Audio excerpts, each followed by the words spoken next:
Hey, c'est Antonin Gâteau, je le dis au cas où vous ayez oublié parce que ça fait un peu 26 ans qu'on s'est pas vu. La dernière fois, je vous ai dit que j'avais envie d'orienter cette chaîne vers la créativité et l'audiovisuel, que ce soit avec des tutoriels, des reviews ou encore des podcasts. Et quoi de mieux pour commencer cette nouvelle page de ma chaîne YouTube que de vous parler de matériel audiovisuel qui vous sera utile dans le futur. Bienvenue dans le premier épisode de Essential Tech.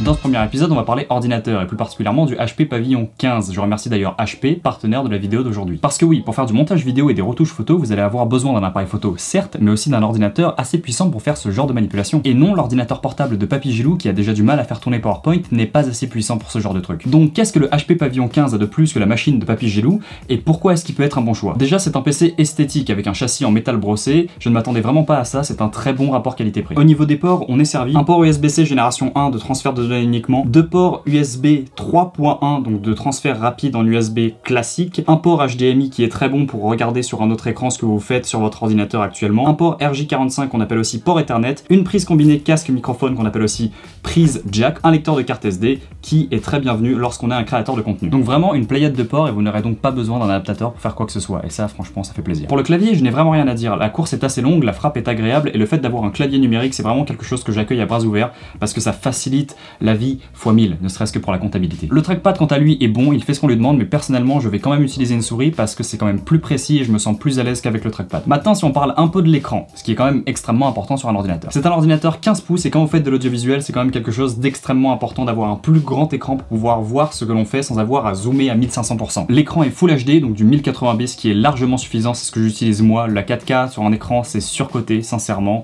Économisez de l'argent, n'achetez jamais d'écran 4K à moins d'être des grands professionnels. Le contraste et la luminosité de l'écran sont plutôt bons, point négatif cependant, la colorimétrie n'est pas la meilleure. Ça ne veut pas dire que les couleurs sont mauvaises, attention, ça veut juste dire qu'elles ne sont pas tout à fait fidèles à la réalité. Cela étant dit, il est tout à fait possible de recalibrer les couleurs manuellement depuis l'ordinateur sans avoir à installer quoi que ce soit d'autre. Ce n'est ni pratique ni facile à faire, mais c'est faisable si jamais vous avez besoin de le faire. Les enceintes de cet ordinateur sont en partenariat avec la marque Bang & Olufsen et les enceintes sont performantes et de bonne facture. Elles sont dans la moyenne haute de ce que j'ai pu écouter sur le reste des ordinateurs portables que j'ai pu tester dans ma vie. Sans pour autant être exceptionnelle, elles restent très bonnes pour la consommation de médias. La batterie quant à elle est respectable pour la taille de l'ordinateur. J'ai personnellement réussi à avoir 4-5 heures d'autonomie en une seule charge avec des réglages privilégiant la performance à l'autonomie, ce qui est assez impressionnant au final. Et pendant ces 4-5 heures, j'allais sur le web et j'utilisais quelques programmes. Alors évidemment, si vous l'utilisez pour des choses plus intensives comme de la retouche photo ou du montage vidéo, l'autonomie sera moins bonne.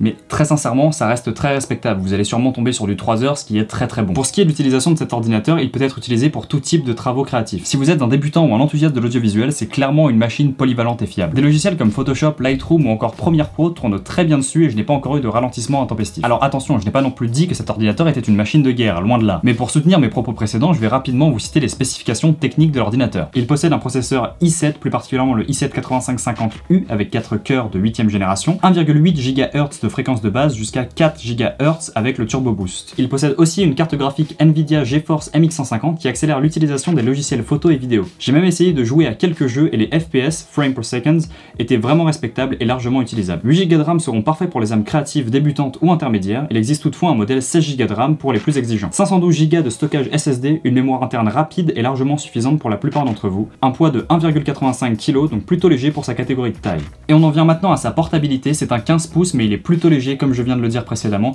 ce qui fait qu'il est assez léger pour être transporté en voyage ou en déplacement. Et je ne sais pas si vous m'avez suivi sur Instagram, mais si vous ne le faites pas, faites-le. Mais ces derniers temps, j'ai beaucoup voyagé, que ce soit aux USA, au Japon, en Corée du Sud ou encore dans différentes villes de France. Et donc avoir un ordinateur portable sur lequel je puisse travailler convenablement n'était plus une option mais bel et bien une obligation. Donc un laptop 15 pouces c'est vraiment le must pour ma façon de travailler et celui-ci me satisfait entièrement sur ce point. En conclusion, si vous êtes un créateur de contenu débutant à intermédiaire, cet ordinateur est une option à considérer. Voilà, c'est tout pour moi pour ce premier épisode de Essential Tech, j'espère qu'il vous a plu. Si c'est le cas, vous pouvez laisser un pouce bleu et puis même vous abonner, pourquoi pas. Vous pouvez me dire dans les commentaires quel autre type de review je pourrais faire sur quel matos par exemple. N'hésitez pas à me suivre sur les réseaux sociaux tels que Instagram et Twitter. Moi je vous dis à la prochaine, c'était le Cookie Boy pour vous servir et ciao.